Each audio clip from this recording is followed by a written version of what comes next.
Welcome to this week's episode of Being Human. I'm going solo today with a topic that inspired me this week, Alexander the Great, and what we can learn about his leadership in business today. I was listening to a conversation with a couple of YouTubers discussing the Greek historian Arrian's biography of Alexander. I should probably start with a disclaimer here. I believe that to a large extent we shape our world by the metaphors that we choose to embrace. If we view our companies as armies doing battles with victors and vanquished, then that's the world we'll create. If we view our companies as benevolent beings seeking to improve the lives of all things on the planet, then that's the world we'll create. All that said, I do think there's a lot we can learn from the great warlord Alexander. So for those of you unfamiliar with the story, Alexander was born in 356 BC and lived to 323 BC. He was born to Philip II, king of Macedon. His father's kingdom was in the region corresponding to today's northern Greece, Macedonia, and a small part of Bulgaria. Alexander assumed his father's throne at age 20, or already an experienced general.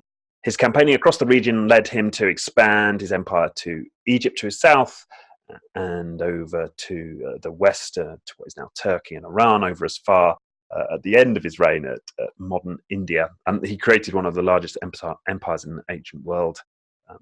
That's Alexander. So, of course, a tyrant towards the end of his reign.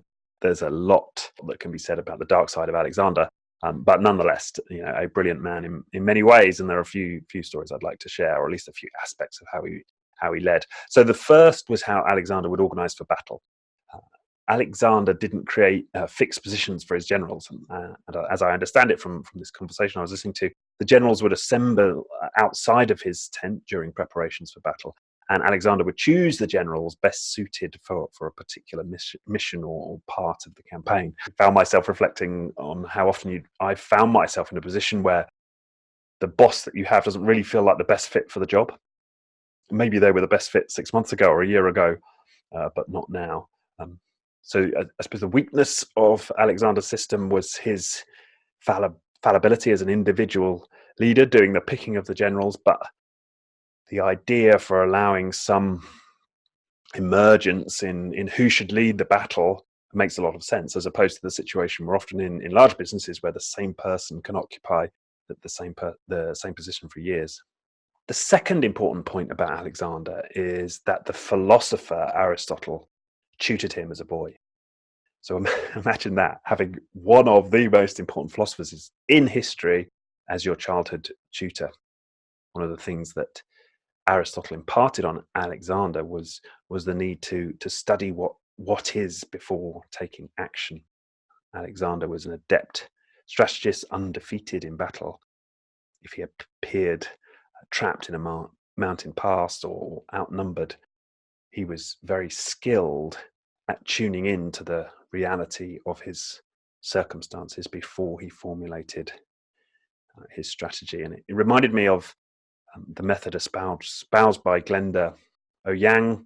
She's the founder of Human Systems Dynamics, guest number 49 on Being Human, if you'd like to check out that episode. But she talks about 3 questions in the method that she has. What is, so what, then what? So tuning in to my current context, making sense of my environment, and then choosing the action to take. And I know that sounds very simple, but certainly for me, I can often find myself in a position where I either rush in or I go with some template for how I think I should act without taking that time to really tune into reality and make sense of what it is I'm experiencing, seeing. We might even call Alexander's approach an early version of data-driven decision-making. Reminds me of another guest, Dave Snowden, episode 11, who talks about the example of sense-making in mechanical engineers and how sometimes they can literally smell that a machine might have a problem. So again, illustrating that it's important to capitalize on all forms of sense data before we take action. Third aspect that I wanted to pick up on was the nature of the Macedonian culture at the time. Relatively speaking, at least for the early part of his reign, There was openness in the camps. They might have believed that he was descended from gods, but unlike when he became, for example, Pharaoh in Egypt, his Macedonian men didn't believe he deputized for the gods, and they certainly didn't prostrate themselves before him like his Egyptian subjects. And this cut both ways. Alexander would fraternize with his men. He was also highly engaged on the front line. In fact, there's an awesome story in 326, close to the end of his reign, about the siege of a city of the people of Mali, a powerful Indian tribe of the Indus River Valley. So this is when he was getting close to the extent of his empire that he ultimately formed. His men had built a ladder to scale a wall of the city, and at a certain point the men saw that Alexander was on top of this wall with 3 other men. But as the men climbed to join him on this wall, in horror, seeing their leader exposed in this way, the ladder broke. And the men were then horrified to see that instead of waiting for reinforcement, he dived down into the city behind the wall. And this is, in fact, when he gets one of his most serious injuries in the fighting there, but ultimately survives. But this idea of the leader being close to the front line, being able to sense what's happening, is important. It reminds me of the Gemba walk in Lean, the idea that a leader should physically go to the place. I mean, Gemba means the actual place, I think, in Japanese. So the leader goes to the place where the work is being done. And it seems to me that Alexander personifies that in his leadership. So that, in summary, are the 3 lessons that I took away from the story of Alexander. Number 1, avoid fixed organizational structures. Allow them to emerge organically based on the best fit of leader to situation for the circumstance you find yourself in. Number 2, invest in sensing before acting. And as I say this, I'm telling myself this. And lastly, engage with the front line as leaders.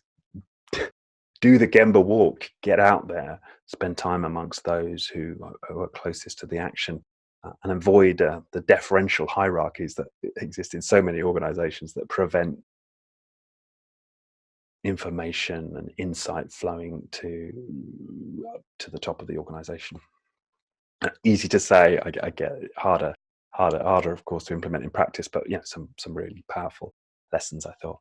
So that's it, my quick take on what we can learn from Alexander the Great. In the next episode, we're back with a guest, again with a military theme, this time a living ex-bomb disposal officer and writer on leadership, Ben Sawyer. That's next week. I can't wait for that. But for me, for now, this has been a short Being Human. Hope you enjoyed it. See you next time.